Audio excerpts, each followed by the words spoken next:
Good evening. Welcome to the board meeting for Grand Blanc Township for Tuesday, November 28th. If you could all rise for the pledge, please. I pledge allegiance to the flag of the United States of America and to the republic for which it stands, one nation, under God, indivisible, with liberty and justice for all. Clerk Robertson, could you call the roll? I would be happy to call the roll, Mr. Supervisor. Let me find my roll call sheet. Bear with me just a moment. Where is my roll call sheet? You got me at a bit of a disadvantage here. Right in front of me. Okay, very good. Trustee Hugo. Here. Trustee Fike is absent. Trustee Raridan. Here. Trustee White is absent. Treasurer Kilmer. Here. Myself, of course, I'm here. Supervisor Bennett. Yes. 5 members present, a quorum. Okay, and at this time, I'll entertain a motion for approval of the agenda. Somebody cares to make, Ms. Hugo makes that Motion by Hugo, supported by Raridan Okay. for the agenda. And, yep. Okay, Trustee Raridan. Hold on. Yes. Did you have a comment? No, I was just Just a supporting. second, okay. All right. Gotcha, okay. Trustee Raridan. Yes. Trustee Hugo. Yes. Myself, yes. Treasurer Kilmer. Yes. Supervisor Bennett. Yes, 5-0, motion passes. okay, thank you. And at this time, we will open the floor for public comment. We ask that everybody fill out a public comment card if you want to speak. And we have with us this evening, Mr. Clothier, who'd like to address public. Thank you for having me, and appreciate you guys giving me the opportunity to address the board. My name's Jeff Clothier. I'm an attorney in Flint, and I'm going to seek the vacancy when Judge Odette retires as the 67th District Court Judge. I brought some pens along, so if you like me, you might remember my name, and if you don't, hopefully you can pass them along to people that might be in need of a criminal defense attorney in the future. Thank you. A little bit about me. I've lived in Genesee County my entire life. My mom was a teacher in the Flint schools. My dad was actually my assistant principal in high school. Graduated from Southwestern, went to Michigan down in Ann Arbor. I was a poli-sci major, then went to Michigan State Law School. While I was in law school, I started working for Judge Yotis, and that kind of was what really made me think at some point in my life I'd like to become a judge. Passed the bar, opened up my own practice when I was 26 years old, and have been practicing law, and my office has been in the Mott Foundation since then. I think I'm the only candidate that has lived in, who I anticipate will be candidates, has lived in this district for the last 28 years. My kids went to Holy Family. I've got 3 daughters who are now grown, and I think at this point in time, it's a perfect opportunity because running my own practice, it was nice to set my schedule, so running them to school, running to basketball practice or soccer practice, they're gone, and I'm looking for a new challenge. I think one of the things that is going to be something that's quite a hot topic is the consolidation of the courts. I went through the counties in Michigan. I practiced in 72 of the 83 counties. Unlike people that I anticipate may be running, I've been able to gain experience and new ideas about ways to be more efficient. I think it would be a bad idea, and I'm not sure what the board thinks about the consolidation, but to think about, this is a big district. You got Linden, Argentine.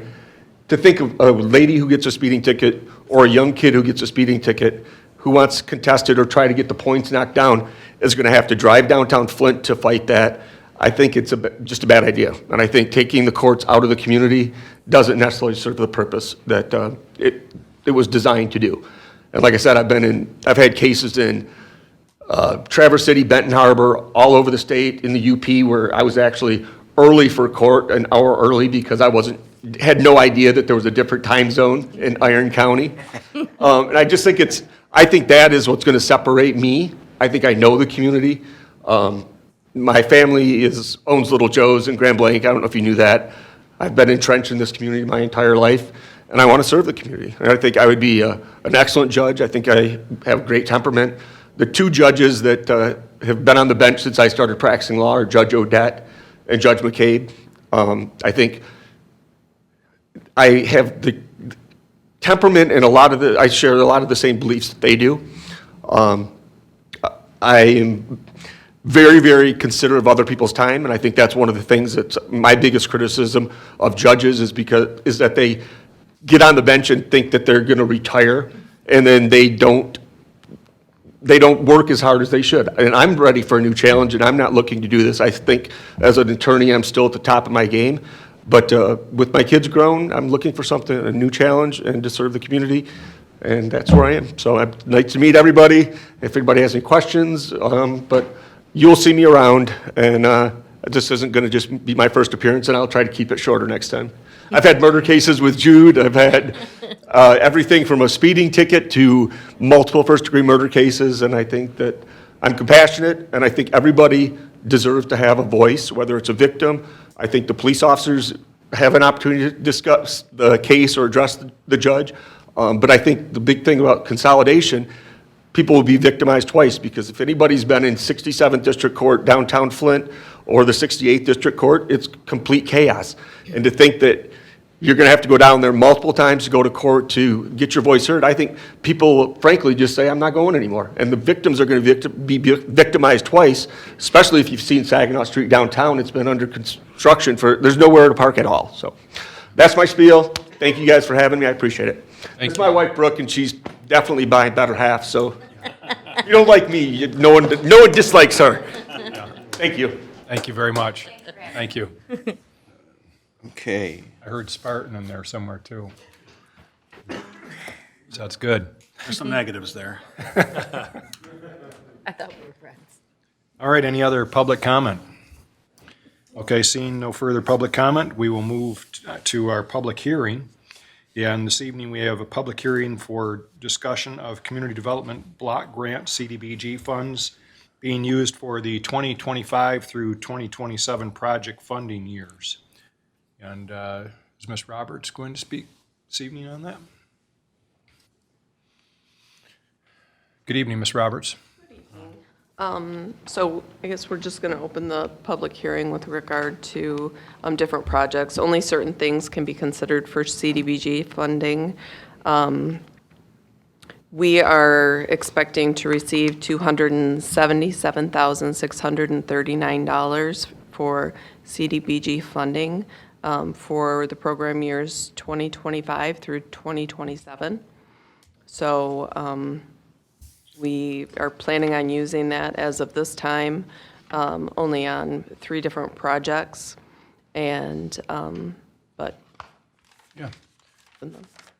And we published this in the paper, and It's been published in the paper. We welcome any comments, and in the packet is the different types of projects that it can be used for. Please note that it can only be used in low mod areas, so it kind of limits us as a community and where we can use these funds. so some of the projects that, that they'll fund are things like sidewalk improvements, street improvements, water and sewer,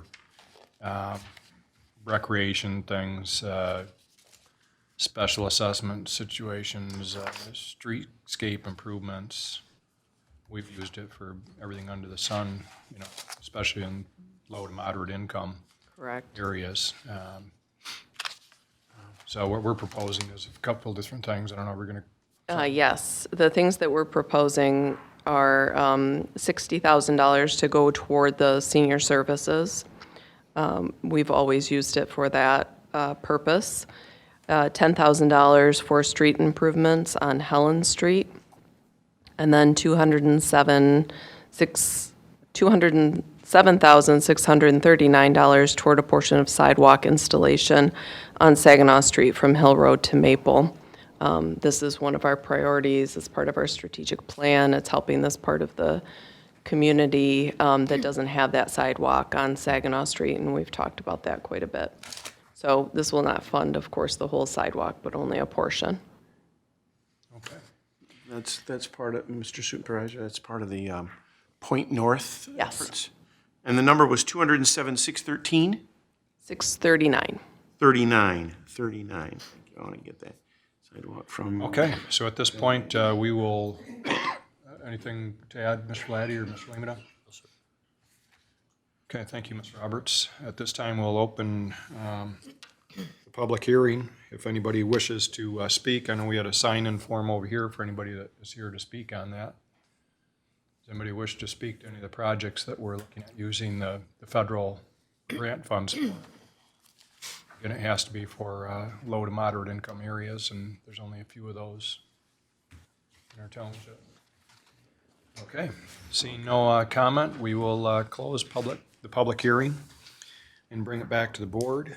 And, yes, Where does this money come from? Is it a grant or is it, federal funds. It's Federal funds? Yes. Community Development Block Grant. do we have a plan for it if we get it? Yes, it is in your packet. We've got 3 different projects Ms. Roberts just outlined. All right, good deal. Sidewalk along Saginaw is probably the top priority. Okay. But we have to have some backups in case for some reason that fell through. We don't want to, otherwise we got to forego using the money. So we put a couple of things in place just in case one of them might fall through or 2 of them fall through. Item B under public hearing, We're, Mr. Supervisor, Yes. we're closing the public hearing Yes, we at did. 6:12 PM. correct. Carry on. Okay. Item B for the proposed general fund and special revenue fund budgets for fiscal year 2024. The property tax millage rates proposed to be levied to support the proposed budgets will be a subject of this hearing. So, Mr. Lemata? So again, something to do every year. And this is the public hearing for both the general fund and special revenue fund budgets for 2024. Any members of the public, this public hearing is so that they have the opportunity to address the board with any questions or comments on the proposed budget, as well as the millages that are being levied to support that budget. Okay. We'll open that public hearing at this time. Okay. Anybody wish to comment on the millage rates to be levied? I don't understand exactly what are we levying? I mean, I Well, know it's Bring taxes. it back to the board in just a moment, and we can probably go into greater detail, but anybody have any comment from the public first? Okay, seeing no further public comment, we will close public comment at 6:14 for the public hearing 6:14 PM, and closed. bring it back to the board. Mr. Lemata, can you explain? Absolutely. If you guys recall, every September, you have to submit that Form L 4029 to the county. That is a list of proposed millages to be levied to support operations. This year, we had to file an amended form because the November election, the voters approved the millage for the police department to be increased to 1.5 mils. So the board approved that amended 4029 at your last meeting, and those millages that are being requested to be levied are included on that Form 29, with one caveat on the mosquito millage. When you guys approve the maximum allowable millage and then what we actually collect, the rest of them, operating millage, police millage, mosquito, fire, parks and recreation. Mosquito, you're approved to levy .2317, but you're only levying .1409 because it's all that you needed to pay for the contract with Rose Pest Solutions for mosquito abatement. So in the packet, it outlines specifically what the operating millage is.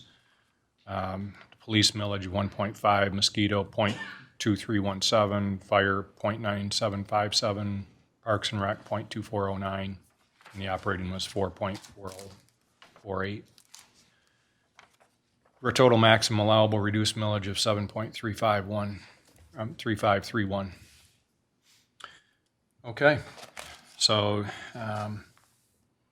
we don't have to do anything on that right now.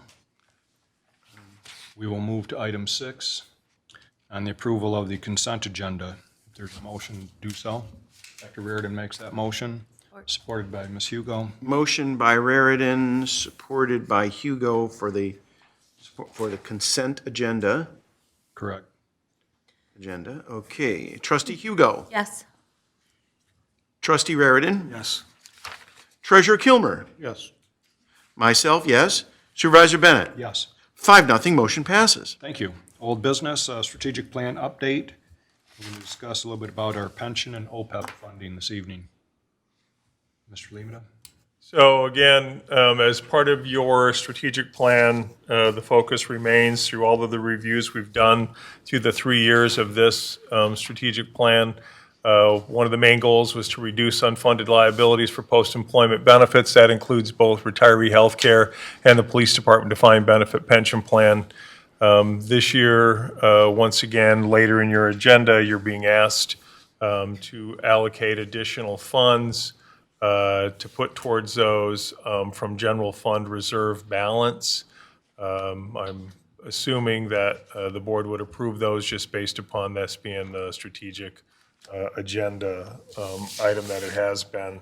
And what we really wanted to do with this update is just once again remind everyone that the accomplishments that we've had when you look at our OPEB funding was 13% funded going back to the close of 2015 with negotiated changes to the benefits to retirees paying once they're in retirement, closing the plan to all new hires effective 1/1/2017, and a new investment strategy in retiree healthcare funding vehicles has resulted, all those things together have resulted in us currently, as of December 31st of 2022, being 86 or over 86% funded. That's a pretty astronomical recovery, really turns us around in just a quick, 8 years time frame to go from 13% funded to 86% funded. The board is to be commended, as well as the union groups, on helping to come together to make that happen. Mark? This funding, and I'm really pleased that we're doing this. But what does that mean in dollars and cents? How much are we putting in? In addition, for this year, you're being asked to consider about $1.6 million, which will bring down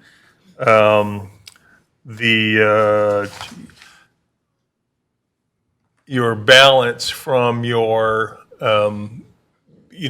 board mandates that we keep a general fund reserve balance of between 12 and 15%. We actually went this year and said we maybe keep that a little bit higher due to the uncertainty in the economy. That still leaves you a reserve balance of about 1.6 million. We already had some additional funds allocated to be spent for retiree health care benefits. So the motion that we're going to ask you to consider later on in the agenda is in the amount of $1,265,934 to retiree health care, and an additional $1 million for the MERS Police Defined Benefit Pension Plan. Very significant increases over and above like for the pension of hitting an annual required contribution you have to make. You can't underfund that pension with what the actual reports are provided you from MERS. So you're paying that, plus you're putting an additional $1 million on it. That's a very significant investment. We've put about $1.7 million on the MERS plan in the last 6 years.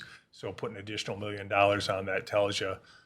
Plus in 2024, don't forget with the new police millage increase being approved by the voters, we have allocated $700,000 additional strictly from that millage increase to be put into your fiscal year 2024 budget for the defined benefit pension plan.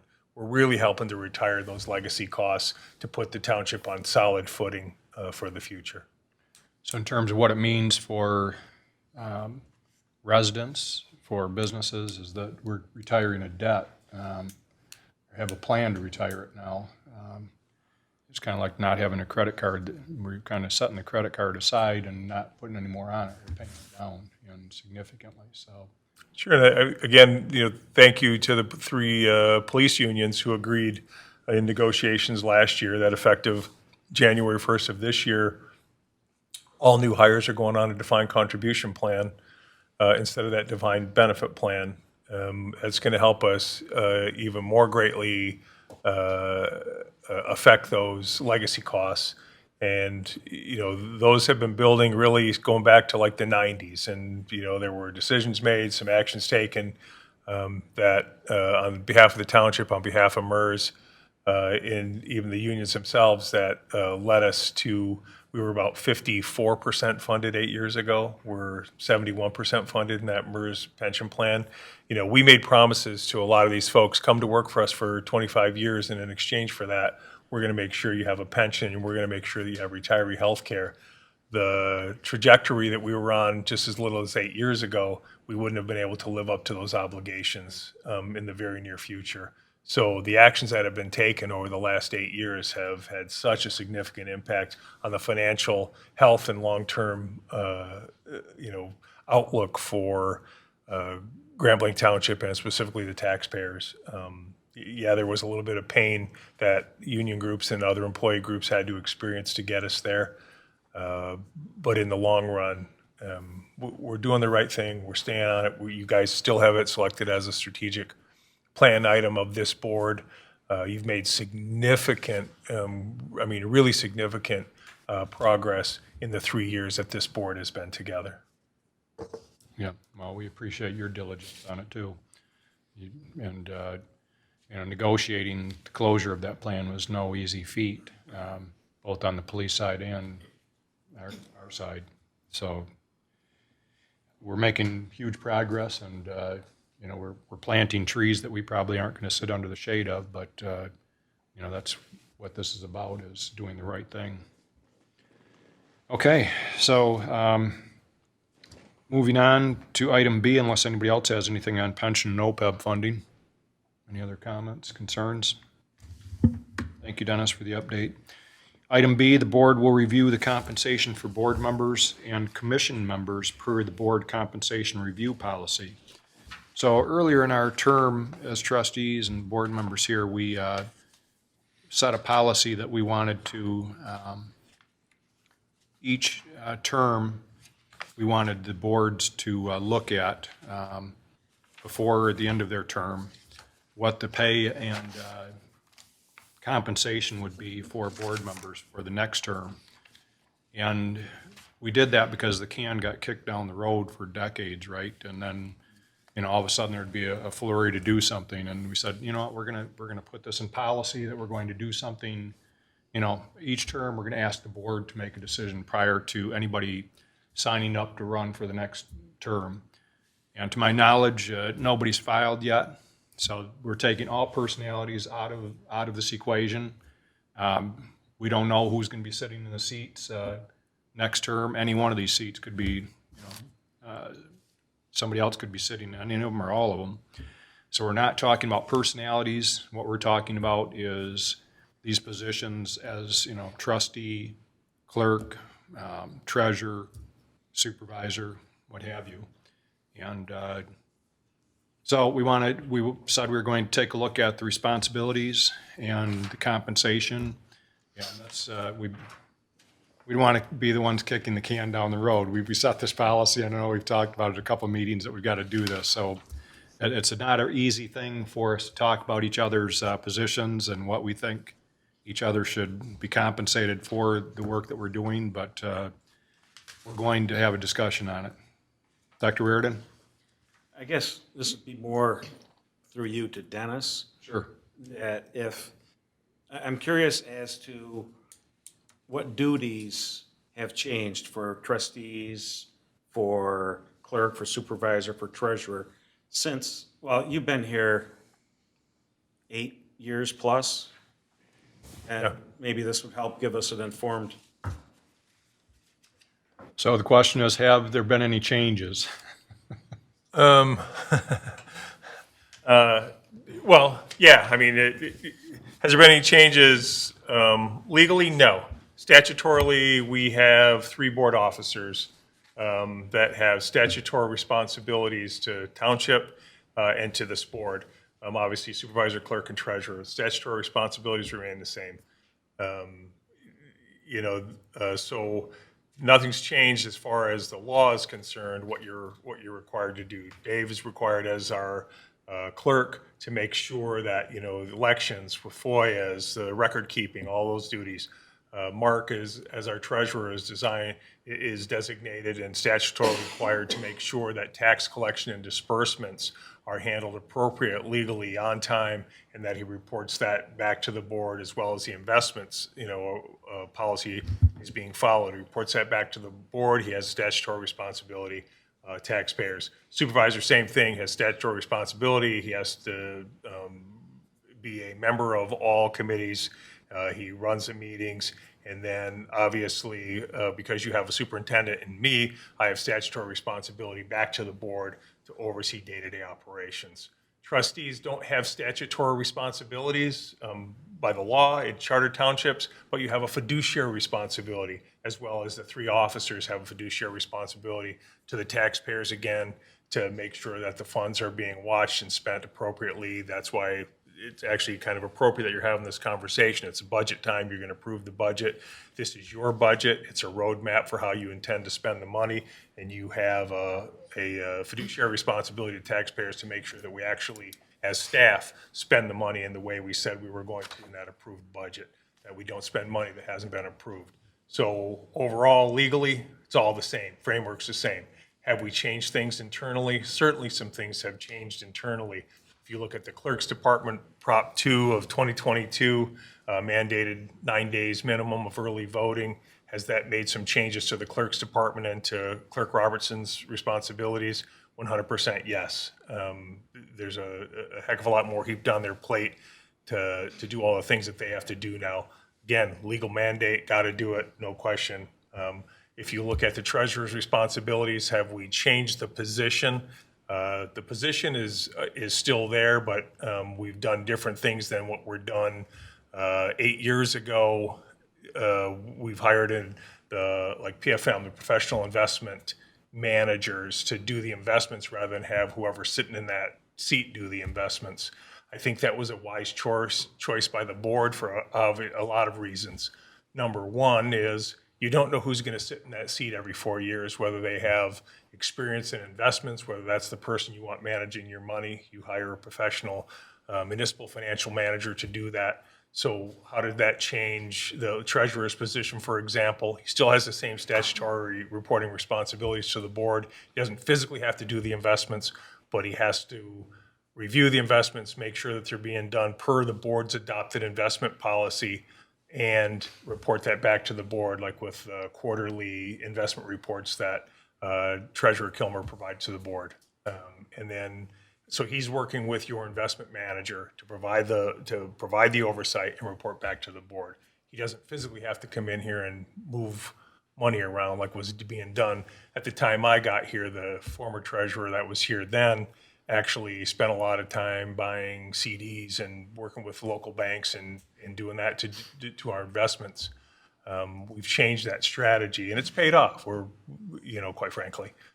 So yeah, there's been some changes, but has there, that answer your question?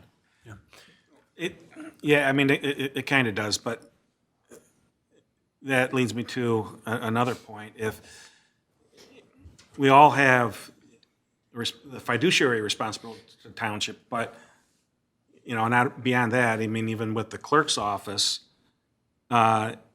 is there any succession planning? Because if, let's say, Dave decides not to run or Mark decides not to run, then their deputy clerks are the next, they could leave tomorrow, correct? Sure. I'm wondering what we have in place, or are you thinking of putting anything in place to Safeguard the township. Yeah. Yeah. I don't know. If whoever sits in the clerk and a deputy clerk, deputy treasurer is a statutorily required position. They have a responsibility to appoint a deputy.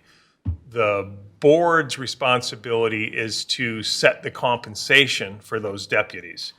The scary part about charter township government, and I've long advocated and said this before I came here from the previous charter township, those positions make the township somewhat vulnerable because in township government, unlike cities, villages, you can wipe out the entire institutional knowledge of a board in one election. All 7 seats are up for election on a presidential year. So it doesn't happen often, but it happens. I worked with the township on a consultant's role last year, who all 7 people changed out. Nobody had any experience, and then they got in and realized that there's actually some intricacies involved in tax collection and disbursement, because you need to know about DDAs and TIF funding and that kind of thing to figure that out and get it right. There's certainly some intricacies involved in qualified voter files and running elections, record keeping, FOIA laws and rules that will get you sued if you don't get them right. And so when you look at those unique positions of the deputies, we're incredibly lucky here. We've had Nancy Stilson as the deputy treasurer, and I'm sure Treasurer Kilmer will agree with me. Her institutional knowledge and knowledge base of working through that is phenomenal, right? But if the election went, Mark doesn't run, or he loses an election and somebody comes in, they could walk in and those contracts expire with the term of office for the person who's named them their deputy. So you could have somebody come in, win an election, and say, yeah, she's not my deputy, I'm bringing in my campaign manager as my deputy, and neither one of us have any experience in Treasury. Would that be a bad thing? Absolutely, because you just wiped out your institutional knowledge. Can they get training? Sure, but for the short term, that happens November 20th, you get seated. Our tax bills go out the first week for winter taxes of December. There'd be a lot of scrambling and a mess. I've advocated that you consider those positions. You can't make that like the deputy position is a full-time employee of the township, but because the person who wins office, clerk or treasurer, has the right to name their deputy, whoever they want it to be, and the board sets the compensation. But from a pure continuity and succession planning standpoint, I would advocate that those positions, that there's a full-time actual employee of the township that's responsible for working for the treasurer department, for the clerk's department, rather than that it's at the pleasure of the person who's serving as clerk or treasurer. Because literally, I mean, you could have, next November 20th, you could have 2 people being sworn in with no experience who say, I'm not interested in Nancy or Lynn continuing. And quite frankly, the township would be really hard pressed to run an election or do the tax collection appropriately. Especially given that, as townships go, we're one of the largest, one of the probably largest 15 in the state. And we probably are more like a city than a larger city than a township. And so trying to go out and find somebody experienced in either one of those positions is going to be a challenge, as we've known in the past. So at least for one of the positions. So good question. Dr. Reardon? A little follow-up on this. I think it was back when I was on the board the first time, right, 2014, 2015, we kind of talked about bringing people in for the clerk's office and for the treasurer's office, but the issue was that they would be, they would work under the treasurer, that the township wouldn't have any say, or they'd work under the clerk and the township wouldn't have any say. Do you know what I'm saying, or am I muddled? I do, Dr. Reardon, and where you're getting at, and David, you can help me with this too, but as far as the deputy, who they're going to name deputy is 100% the say of the person in office for clerk or treasurer. But that position, I mean, you can have full-time township employees as authorized by the Board of Trustees to work in those positions. If the person who took office chose not to name that person the deputy, that's up to them. But they can't come in and say, this person can't work in my treasurer's department, or this person can't work in my clerk's department. When I talked about statutory responsibility earlier, one of the easiest ways for me to describe it, I always say, is you owe a responsibility. Your statutory responsibility is you owe that responsibility to the board and to the taxpayers of the township to make sure that those responsibilities and duties are carried out appropriately. But you don't own that responsibility. You can't come in and say, I do my taxes differently, or I hold my elections differently, or I'm not going to use these people, and I'm going to do it this way. It's board authorized on how you want your operations. You can authorize the position in that office, and it really, what they have to do is they owe a responsibility to make sure it's being carried out appropriately. And again, they wouldn't have to name that full-time employee of the township. They don't have to name them the deputy. I mean, anybody coming into this, in my opinion, would hurt themselves by not, obviously, on November 20th of 2024, naming Nancy or Lynn as their deputy, because clearly they're incredibly experienced, and there's no way you're going to find somebody who has better experience than those two individuals, in my opinion, to move us forward right away. But they don't have to. And that would just be, it ends up coming back to the board saying, what would be the compensation? So you could have an employee in there, and then there could just be like a stipend for the additional duties of, like with the clerk's department, you'd call them the election specialist or the clerk specialist or whatever. They're not the deputy unless the clerk names them the deputy. Or treasurer department, they could be the tax, specialist. And not the deputy treasurer unless that seated treasurer names them that position. But they couldn't just come in and say, I'm going to destroy your township, and I'm bringing in somebody who has zero experience, and we'll just stumble through tax collection. So let me see if I can just summarize this, because I'm sure some people are wondering, where is this going? But I'm actually still the chief tax assessor, right? You're the chief assessing officer. Which, you don't want me doing that, right? I do not. No offense, since I work for you. So we have people but the that. legal responsibility is yours. The legal responsibility, we have, Danielle and others, obviously, that are professionals in that. But really, what we're talking about is succession that you talked about, Jude, is that, we're taking personalities out of this. We don't know who's going to be here, a year from now, what have you. And so, actually, a year almost to date. It's going to be the 22nd of November. But anyways, we want to make sure that our bases are covered. Our investments, we're looking at tens of millions of dollars, that are invested. We're looking at elections that, tens of thousands of people vote in here. And the state, everybody in the state is looking at that. We need to make sure there's something in place. And it's not to, put our finger in it. It's to say, hey, we want to make sure there's some continuity. So whether it's in the clerk's office, making sure that there's an employee of the township that knows how things run in the event, God help us, if something happened to Lynn or Dave, that knows that job. The same thing with Mark and Nancy, that if, God help us if something happened, that there's somebody who's learning on the side alongside Nancy. And I think we've talked to Mark about, that topic as well, of having somebody in place so that we have somebody, learning that and is ready to go in any event. But so that's one of the things that we've talked about doing. What's the board think of those type of moves? Does that sound logical? I don't know, Dave, you've been quiet, and I know your responsibilities have changed a little bit. They have. Let me say this. I support certainly understand and appreciate the township's position with regard to the need for continuity in terms of the staff there.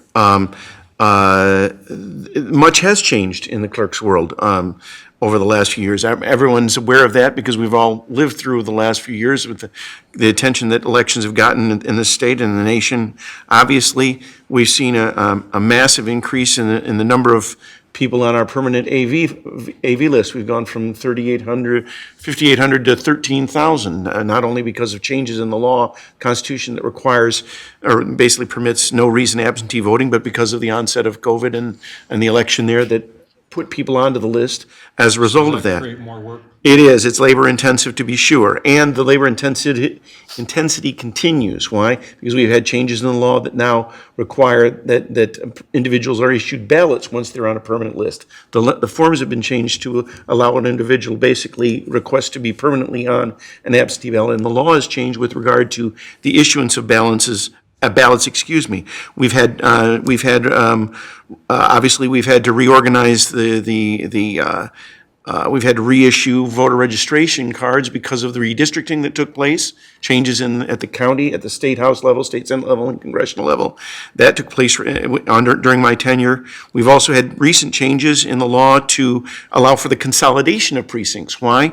Because of the recognition of the fact that with early voting and in the anticipation that more people will vote before Election Day, it allows us to consolidate precincts, but that requires mapping changes, that requires changes in the locations of polling sites, that requires the reissuance yet again of voter registration cards. All of these things are labor intensive. We've had, obviously, we have to update the qualified voter file, which is labor intensive. We've had, changes in a variety of things. That's just a short list, and I can come up with more. But suffice it to say, the area of elections is a matter of constant change or modification, if you will, in the legislature, and then we obviously have to implement those changes at the township level. So the necessity for continuity of experience and knowledge is of value, of great value in the clerk's office. That's my opinion. Mark, any thoughts? Yeah, we have Nancy, who really, she comes up with things that, from years ago, that we established or whatever. I mean, she knows what she's doing. And I don't know, I wish I could do more to help her. I do a little, but, What's your thoughts on the continuity of having somebody to train? I think we've talked about it before. But well, that sounds good, but we'd have to change the whole structure, because when the new treasurer comes in, as it stands right now, he has the power. Like you said, it could be somebody's Uncle Ralph. Well, they can appoint whoever they want, their wife as deputy, whoever. They could even appoint a staff person. But who we put in place to do the actual work would be up to the township. The deputy, the only thing we decide on is their pay. I mean, somebody could pick somebody, that's in high school probably, even or 18 probably, and just graduating and have no skills whatsoever in this. But so they can appoint whoever they want. What we're talking about is having somebody working alongside your deputy, at least for the next year anyways, to learn that. And, Then we better also.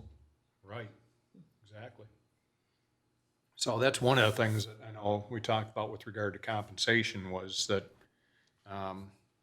you're looking at continuity and making sure that regardless of who gets elected, that there's the job continues to get done, because it's frightening to think that any one of those things could go south. One of the things that you guys should consider too is put yourself in the shoes of our current, deputy treasurer or deputy clerk.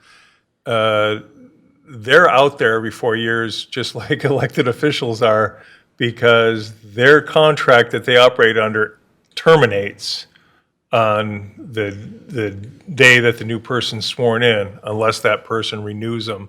So that's another thing about trying to attract somebody to your positions or into your community, your municipality to learn this job, is you're like, hey, come on in and work for us.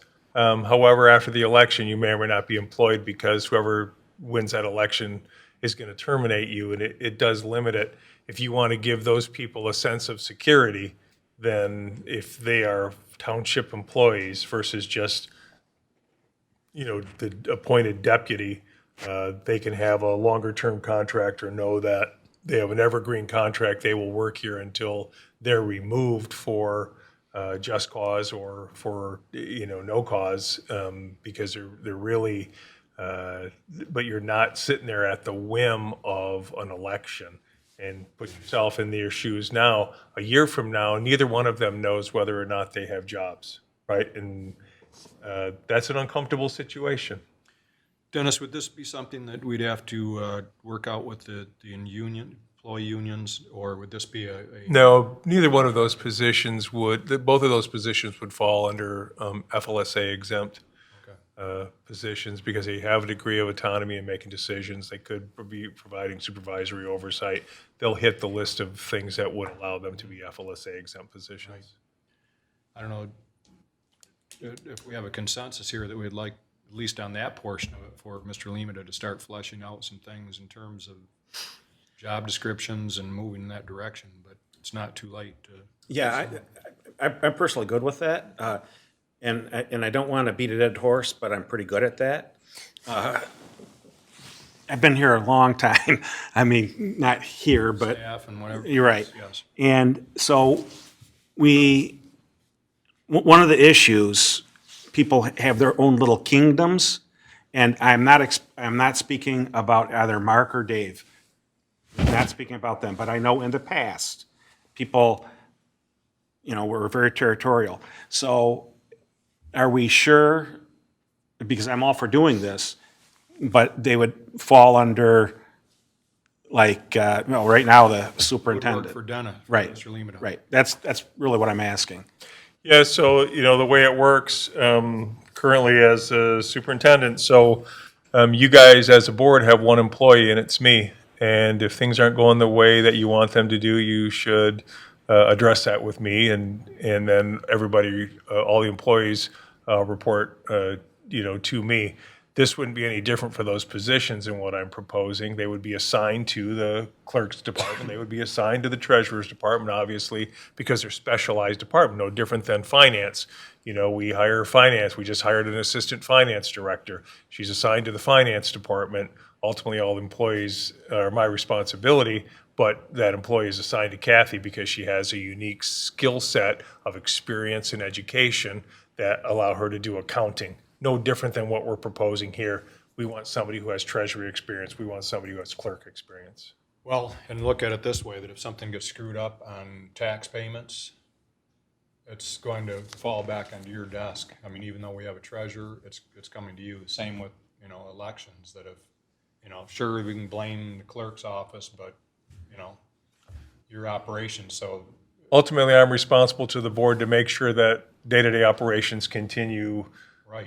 legally, appropriately. I mean, So if you're given the responsibility, you should also have the authority, and also deciding who that person is that's going to do that. So we've been around the block on that a few times, Yeah.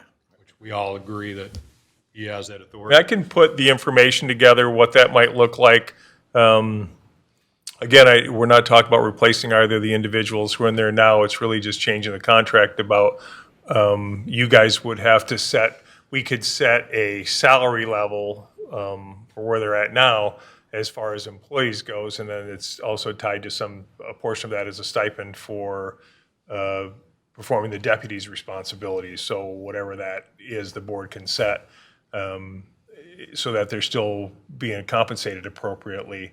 Because I think that's how you'd have to approach it. Now, those positions continue on after an election, somebody new comes in, and the person who becomes the new clerk comes in and says, I don't want this person to be my deputy. That's absolutely their right. They name whoever they want to be their deputy, and they come in and they say, this person's not going to be my deputy. They're still being the election specialist for the township. They're being compensated as an election specialist, but they're not picking up the deputy pay. They don't have to be here to do other things in the deputy clerk's role. They're here to do the job in their job description, and specifically that, but they don't have to be the acting clerk in the absence of the clerk.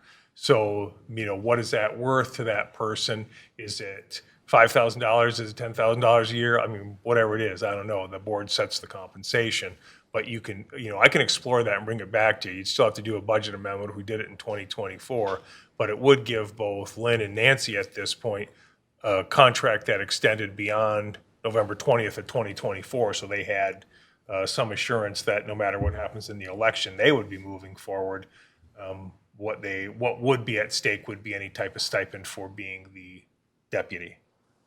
Or would we be also looking for somebody to start learning?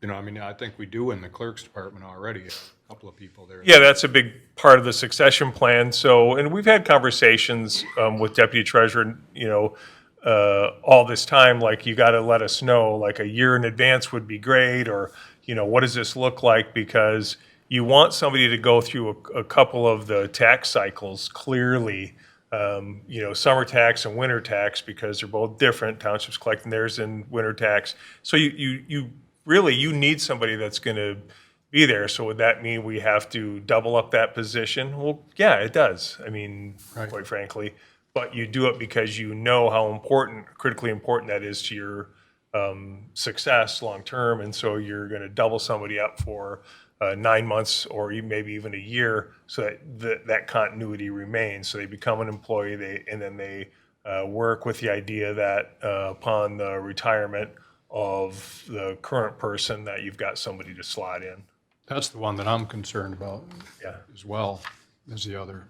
Yeah, if we could work on both sets of those, Yeah, because although I understand hiring, the current people, but I would still want to hire somebody in addition, because that wouldn't do us any good. If they leave, yeah. I mean, you're thinking that, correct? Right. Okay. All right. What I would like to do. Would require some budget amendments, but I'll put the information together. We can do it. You can amend it in 2024 based on if we decide that that's the model that the board supports and wants to move in that direction. What I would propose is, we're missing a couple of board members tonight that are traveling, I know, out of state or out of country, but anyways, I'd like them to be here for part of this discussion. But one of the things I know that we did early on in our term was we had a facilitator come in, Mr. Bender. We actually talked about what the responsibilities were for what we thought each other's responsibilities were. I don't know if we have those notes from that discussion anywhere, but. We do. Okay, let's pull those out, and if we can forward those to all the board members. What I'd like to do is have a discussion at our next meeting, when we probably will get more into the dollars and cents kind of thing. And I'd like to take a look at what we said that our responsibilities are, and everybody, make their notes on whether or not those are accurate descriptions after you've been in the job for 3.5 years, or 3 years, rather. Whether or not you think they're accurate reflection of what actually takes place. If there's more responsibilities or less. We'll all have comments, I'm sure, on each other's as well. If I could make a suggestion too, we've talked about this in the past, but you guys are talking about the board compensation review policy at this time. It was reviewed on November 14th by the board at that time and said, yep, the policy still, looks good and we need to look at it. But some sort of, when we put this policy together back in 2021, the idea was at a minimum that it's looked at it every 4 years, because we'd got into that thing where trustees hadn't had a change in their compensation in 20 plus years. And I just want to, keep it back of your mind. I think the policy works, but just because we say every 4 years, don't forget that there's also opportunities for you to review such a thing as like a cost of living or something. We want to make sure that you guys are still looking at either whether we do a salary survey every 2 years just to keep you current, keep you thinking about it. But I think it's important that we don't lose sight of that. Our policy says every 4 years. I'm not advocating that you raise your pay every year, because you probably won't be elected all that long if you do. But I do think you need to pay some closer attention to where you're at and make sure that you're keeping pace with what is generally being paid, in those positions for like-sized municipalities. Okay. Well, thanks everyone for their input, and we'll get out to what we had said our responsibilities are and make notes on it, and we will plan. We want to wrap this up by the end of December, so we got 2 meetings in December, so we'll make them count. Okay, moving on to new business. Item A, 8A, the board will consider a motion to approve the proposed community development block grant projects for application submission. So we had what these projects are detailed in our packet, as well as Ms. Roberts discussing them. Any further discussion or questions? Is a motion in order, Motion Mr. is in Super? order, yes. Then I'll make that Yes, motion. okay. You have a What question? happened with our grant writer? I mean, I saw her once and that's it. Well, let's get on with this, and we'll ask Mr. Lehman to bring us up to date on that. Okay. On his report, if you would. Okay, so you're making a motion? I will make a motion on item 8A, Mr. Supervisor. Okay. Support, Support by Dr. Reardon. support by Raritan. Okay. Let's see. All righty. Trustee Raritan. Yes. Trustee Hugo. Yes. Myself, yes. Treasurer Kilmer. Yes. Supervisor Bennett. Yes. 5-0, motion passes. Okay. And it's important we get that done because there is a deadline for getting that in, and it's a federal grant. There's no gray area in how that works. But we will discuss the grant writer and where they stand. Item B, the board will consider Resolution 2344 for the Charter Township of Grand Blanc Board to choose to, quote, opt out of the requirements of PA 152 of 2011 for its current plan year due to the fact that employees pay 20% of their health care premiums. Mr. Lehman, anything to add? So every year, you guys are asked to take a look at Public Act 152 and opt out. We have to do this annually to be in compliance. The reason that we opt out is it's referred to as a hard cap. You can always choose not to opt out. We can go to a hard cap, but we do negotiate benefits as part of our employee agreements with our 7 different labor unions, as well as our non-represented employees. They pay 20% of their medical expenses. If you adopt the hard cap, you don't know what that percentage is going to be. It's just a hard cap. It's adjusted every year. That was included in your packet. That comes out from the State Treasury Department and talks about what that hard cap and what those limits would be. This actually, adopting the 20% is it's not unique to us that do this. I mean, you always have this option, but then that leaves a question mark from an employee standpoint. What are my medical expenses going to be next year? Because we don't know till they publish it for this year, like topped out for, what the employee would potentially have to pay if we adopted the hard cap and it couldn't pay any more than, for a single 7,000 for family 16, or for a family with children 21,000 versus what the employee might have to pay. And so you look at what that breakout would be and what that would actually do to the employee. It creates a much more uncertainty for the employee, yet it could fluctuate. Some years by adopting that hard cap, we win. Some years we lose, depending on how much our insurance costs are. I still recommend every year that we continue to follow our course of action since this was adopted, Public Act 152, and that the board would continue to pass a motion to opt out of Public Act 152 and adopting that hard cap.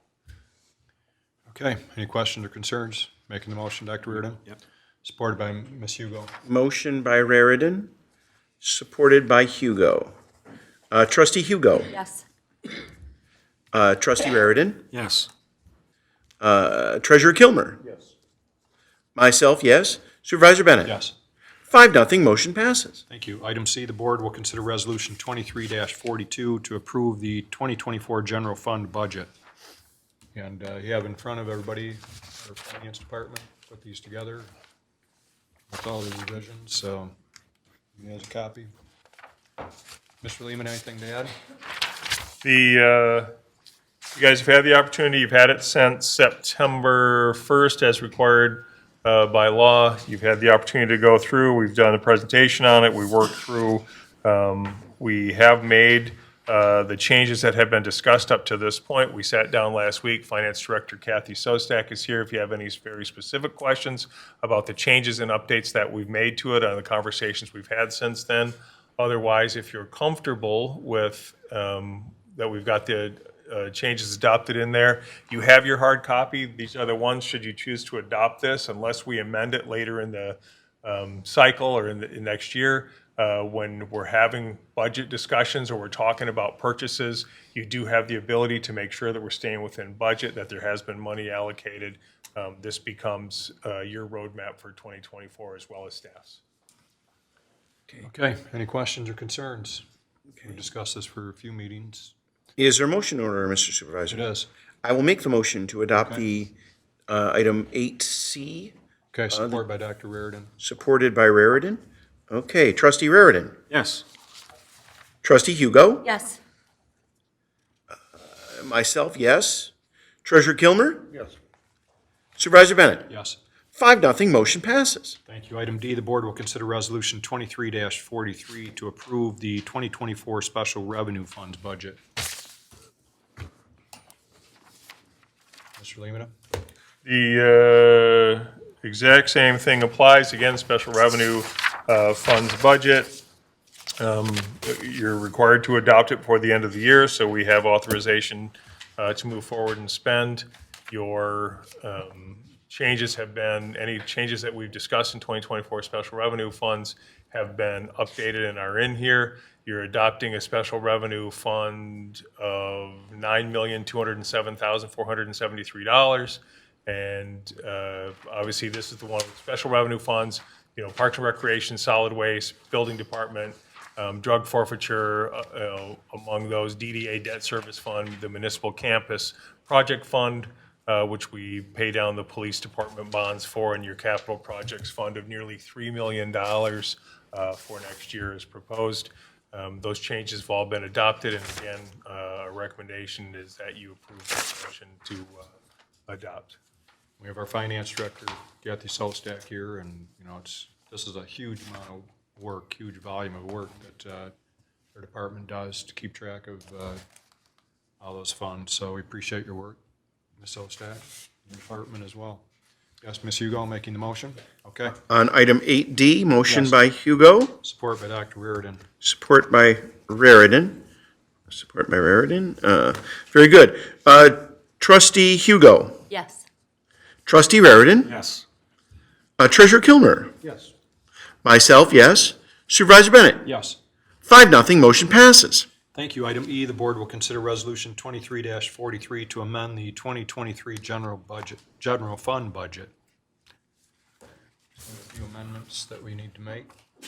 If you know, this is for the 2023 budget. We always make amendments so that we're still operating balanced by cost center. By the end of each year, you've got a whole list in your packet of the recommended changes. The amendments amount to about an additional $2,043,263 spread across a variety of those departments. Don't forget that part of the amendments that you're looking at in this budget had to do with what we're going to be asked to do with additional funds that you're going to use to pay down the post-employment benefits. And again, Finance Director Kathy Sostak is here. She'd be happy to answer any specific questions that you guys might have in regards to the 2023 amendments. So the list is in your packet if you want to review it after this. It's there. Okay, motion is ordered. Dr. Reardon makes that motion. Motion by Raritan, Support by Hugo. supported by Hugo on item 8E. Trustee Raritan. Yes. Trustee Hugo. Yes. Myself, yes. Treasurer Kilmer. Yes. Supervisor Bennett. Yes. 5-0, motion passes. Item F, the board will consider resolution 23-47 to amend the 2023 special revenue funds budget. Is that, Those were in your packet as well. A little bit more detailed on that. So you're going to see some amendments to the budget for the Parks and Recreation Fund, an additional $1.5 million that we needed for capital projects, $2,700 in addition we received from the Community Development Block Grants, $15,000 in the opioid settlement money that has trickled in throughout the year, and then $128,251 for the DDA debt service. That has to do with those bonds, the road bonds that we took for the upgrade to Baldwin Road. Questions, concerns? Okay. Motion would be in order then. I'll make a motion on item 8F, Mr. Supervisor. Yes, support by Ms. Hugo. Supported by Hugo. Okay, trustee Hugo. Yes. Trustee Raritan. Yes. Treasurer Kilmer. Yes. Myself, yes. Supervisor Bennett. Yes. 5-0, motion passes. Thank you. Item G, the board will consider a motion to approve contribution to other post-employment benefits and the MERS defined benefit pension plan. For this particular agenda item, I would love it if Finance Director Kathy Sostak would come up to the podium because, number one, I want to make sure that the board recognizes her and gives her some credit for as much work as she puts into this and keeps us on track. But she can also answer some questions about, when you look at what this motion is doing. Again, I referenced it earlier in response to a question from Treasurer Kilmer, but the $1,265,934 for the retiree health benefits plan for OPEB had to do with what we had, about 600,000 to 600 change in the 2023 budget projected, and then this is the additional $600,000. But Kathy, if you wouldn't mind just addressing what this particular motion is doing and why that's important for us to continue to go after the post-employment benefits. Yes, this motion here is to do an additional contribution for both the OPEB, which is our retiree health care, and the MERS defined benefit pension plan, which is for the police department. The MERS defined benefit pension plan has a required contribution, which we have to make every year. And that's about $1.2 million was our required contribution. Now, this is adding an additional $1 million to that to help to reduce the unfunded liability and increase our funding level. Right now, we're currently at about 72% funded. We'd like to see that rise. And then our OPEB, retiree health care, we're not required to make an additional contribution or to that. However, we do pay the retiree health care on a pay-as-you-go basis. This is adding another about $1,265,000 to that funding, which we have the retiree health funding vehicle with MERS, so that we can continue to see that funding level, which is currently at 89%, to see it at that level or higher. It's definitely very important so that we have a, for bonding purposes, if we go out for bond, if you want to get a good credit rating, they're going to look at things like this right here and see how well you are funded on these items here. So if you have any other specific questions, I'd be happy to answer them. Sorry, Clerk Robertson? Through you, Mr. Supervisor, to Kathy. So our pension level, what you mentioned, was 72%, and we're adding an additional $1 million. Do we have an anticipated percentage as to what that will take us to as far as total, our pension funding? Will it be, how many percentage points will that get us? Do we know at this point, or is it too early to tell? It's too early to tell. There's an actuarial done at the end of every year. There's a number of factors. It's not just this additional contribution. Investment earnings on the plan as a whole come into play. This year, the investment earnings it's been doing relatively well. So I anticipate that rising this year. Last year, if you remember, especially in our OPEB, if you remember the year before, we were over 100% funded and we went down to 89% funded, and that was primarily due to investment earnings. This year, I see both of them. I anticipate both of those will rise. Okay. And with regard to the other post-employment benefits, the health care, you mentioned that we are funded at 89%. Correct. And we're adding over and above what we are to maintain that level, we're adding an additional $1 million. Is that right? About $1,265,000. Okay, so we don't know what percentage of funding that will take us to at this point. We can't guess there either? No, well, until the actuarial is done, it's hard to tell. And the actuarial is done after the end of the year, Mr. Limina? Yeah, one of the reasons why we get these contributions in before the close of the calendar year is so that they will have the impact on the actuarial and give us a better picture. We could wait and do these contributions in January if we wanted to and put them into 2024 budget, whatever. but then you're not going to pick it up until the following year's actuarial, so that's why. I remember from the last board meeting, you mentioned that it was important that we get this done before the end of this year for that precise benefit, and I support that, and I support what we're doing now. You know that this has been a near obsession of mine with regard to maintain, or improving our position with regard to funding our pensions and our healthcare obligations. So I'm very pleased to see this. And I would support a motion. If a motion is in order, Mr. Supervisor, is there a motion to be made, or? Sure. Okay, then I will make the motion on item 8G. I'll support it. Okay, supported by Supervisor. Yeah. And it's an obsession I think we all share, so Here, it's a here. good obsession. Yes. Okay, very good. Trustee Hugo. Yes. Trustee Raritan. Yes. Treasurer Kilmer. Yes. Myself, yes. Supervisor Bennett. Yes. 5-0, motion passes. Thank you. Item H, the board will consider Resolution 23-46 to reject a tax reverted property and authorize the township superintendent to send the letter to the county treasurer rejecting this. Mr. Lemata?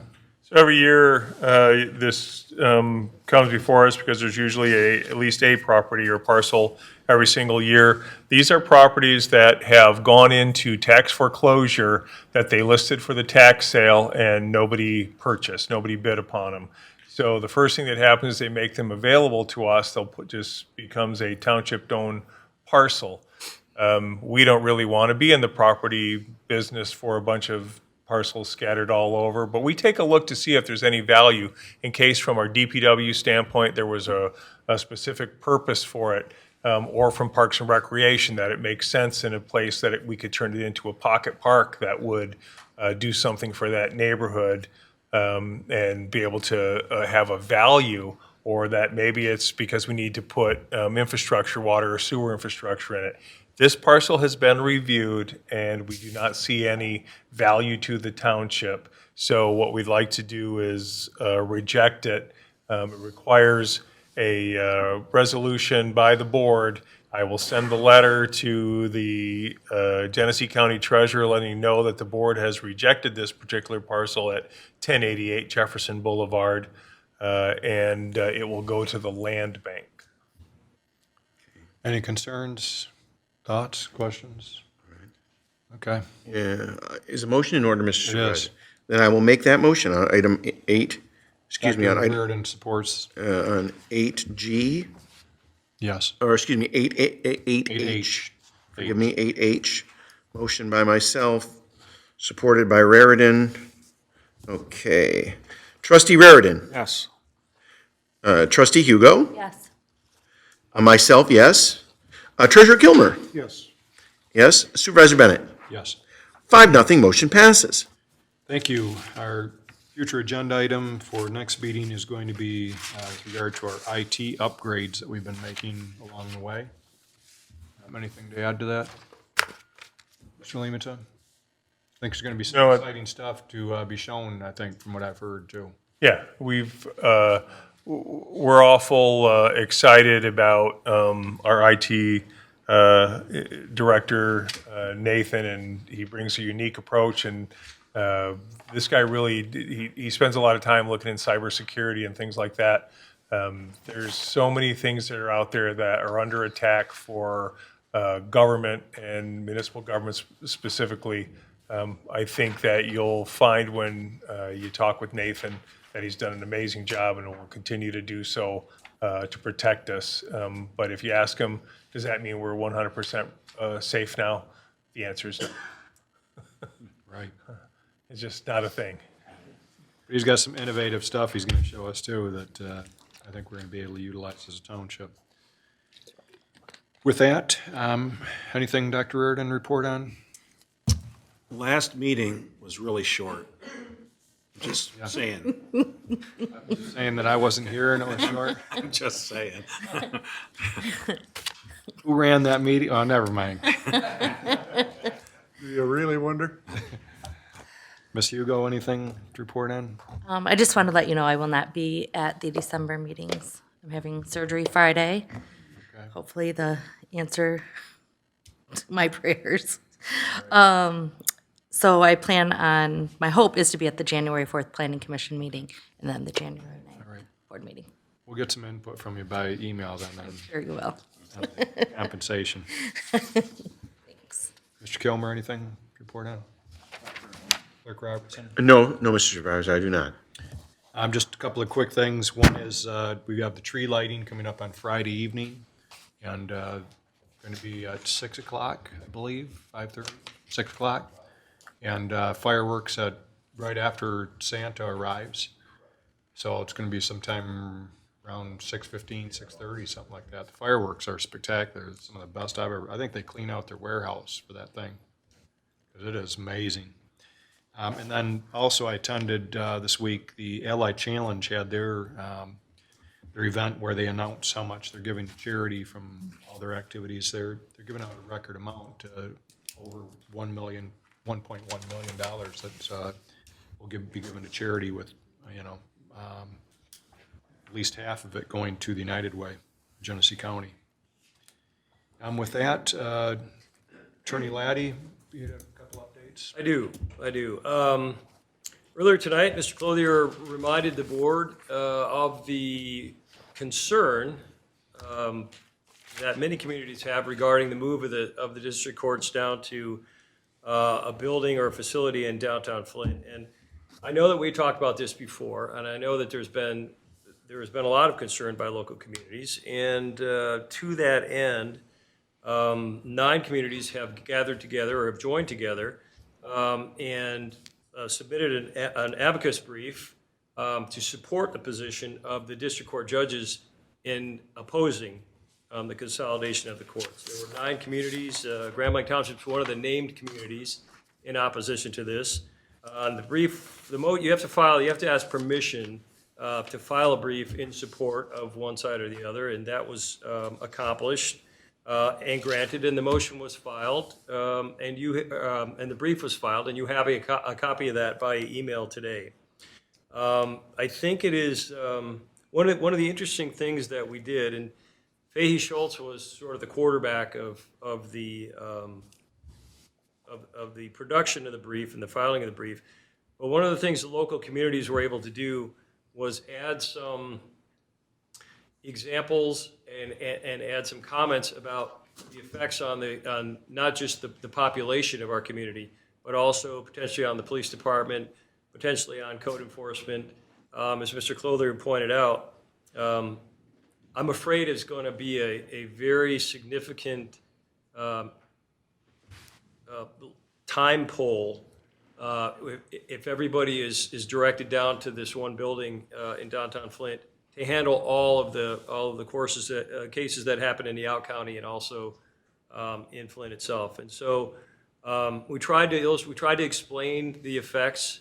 We tried to explain a little bit the economic effects on our police department, because again, if we have officers heading downtown, trying to navigate the logistics of downtown, filing cases, appearing on cases as witnesses, they're not here serving the community.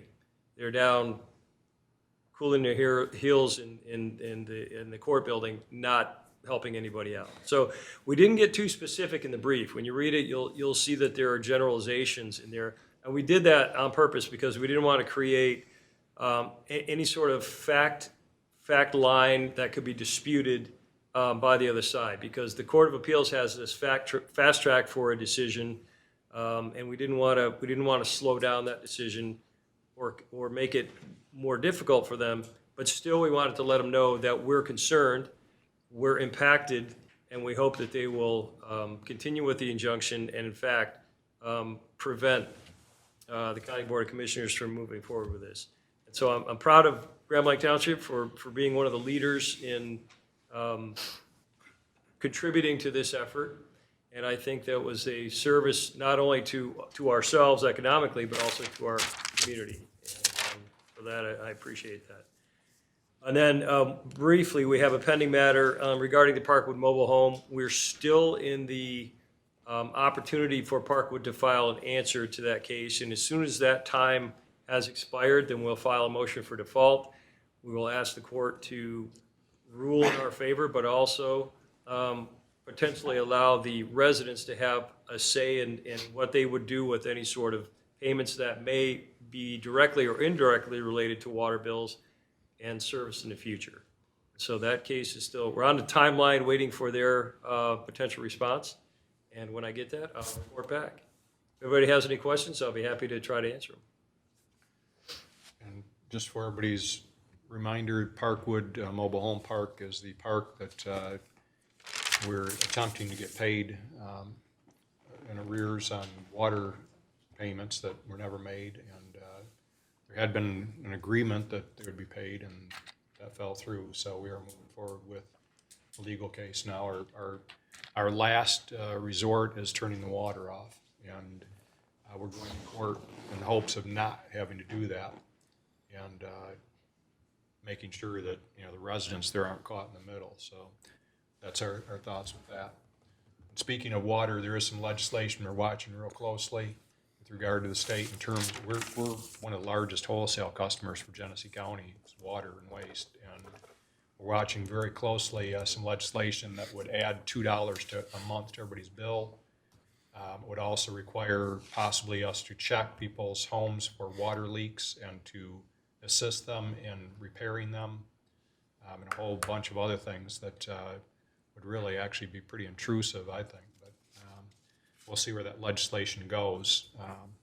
We may end up having to form our own fund if we chose to keep the money local. To, you know, the idea of helping indigent people that are not able to pay their water, you know, isn't a bad idea. But having that money go, you know, all over the state, it might be better to keep that money here local.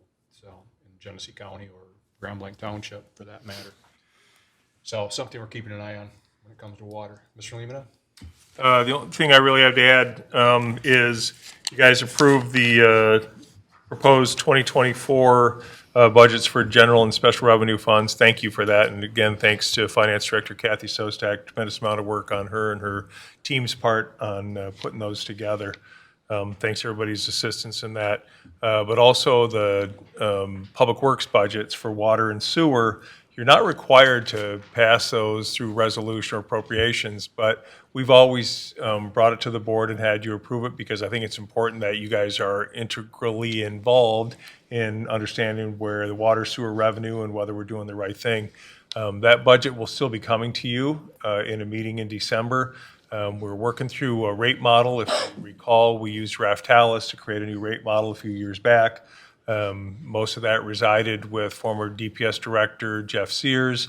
We're all working on it now, and we've got a meeting scheduled for this week where we're going to spend some time today with a representative from Raftalis to make sure that we're all comfortable with that rate model and that we've got all of our capital projects planned in there because we have a lot going on. We've got the Tech Village thing moving forward, which means a big water and sewer main project, obviously, let alone with KCI and a lot of other things that we're involved in, let alone managing the day-to-days and being prepared to meet the needs of the township moving forward. So we're taking more of a team approach. Finance Director is going to be involved in that, DPS Director, Assistant DPW Director, myself, the new Assistant Finance Director. So we're excited to kind of all get together and be able to present that budget to you in a couple of weeks. I'd also just like to take a few minutes and have DPS Director Al Cooley, if he wouldn't mind, impromptu approaching the podium.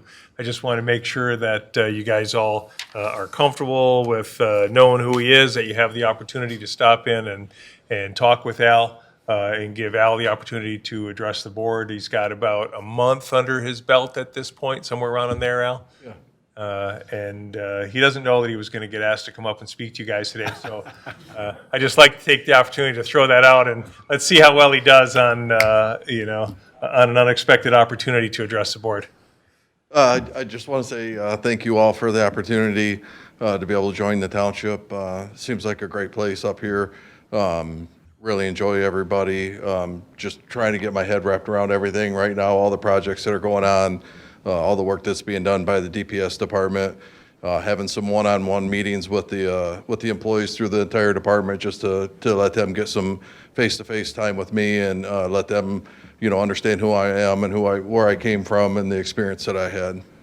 So, Mr. Cooley, why don't you just for the board tell us a little bit about your experience, because you're not a newcomer to this industry, right, to the water and No, wastewater? I spent 22 years with Oakland County WRC, the Water Resources Commissioner. Pretty much started at the bottom of the ranks there and worked my way up till I was a department head for the sewer maintenance department. We not only did sewer maintenance, we did storm sewer, lake level controls, sewer metering, and then we did the large maintenance work on all the large equipment that was over a certain size that the garage didn't handle. So any of our dump trucks, vectors, backhoes, we had mechanics that did that work as well. And then I just most recently spent 6 years in the city of Pontiac as the director of public works there. And we did a lot of roads, storms, electrical. We'd have all street lighting, parks, couple cemeteries, quite a bit of workload there as well. And that community was under emergency management before I got there. I hired on, I was the 5th employee brought back to rebuild that DPW department. And when I left, we were budgeted for 52 employees, and I had filled about 28 or 29 of those before I was able to leave. Very good. Any questions for Mr. Cooley? Welcome aboard. Well, we're very pleased to have been able to recruit you, and we look forward to lots of great things here. Thank you very much. Thank you. Thanks, Al. Okay. Okay. Anything further, Mr. Lemata? Nope, that's it. Is a motion to adjourn in order, Mr. Supervisor? Not quite yet. I know I'm not as quick as you here, but That's why I put it in question form. we have our meeting scheduled. Not that we're going to vote on this evening, but take a look at it, and we're going to have to approve it before, what's that? You just did. We did an under consent agenda, Mr. Supervisor. Well, take a look at it. The board will consider a motion to approve the 2024 meeting schedule. Okay, we still have time to change it, so take a look at it before the end of the year, because this doesn't start till January 1st. So take a look at it and make any changes, or if you see anything. I know this year we had to move a couple of things, but for, what was it, Thanksgiving, we moved a meeting? We had to move the location for the election. Right, Okay. but anyways, take a look at it and just see. I know Ms. Roberts doesn't miss much, but who knows, we might have not seen something, so. Okay. All right, so the motion is in order. Okay, motion by Bennett, supported by Robertson. All in favor, say, oh, I'm sorry, Yes. I'm usurping. All those say aye? Aye. Any opposed? All right, thanks, All everyone. right, we are adjourned at 7:28 PM.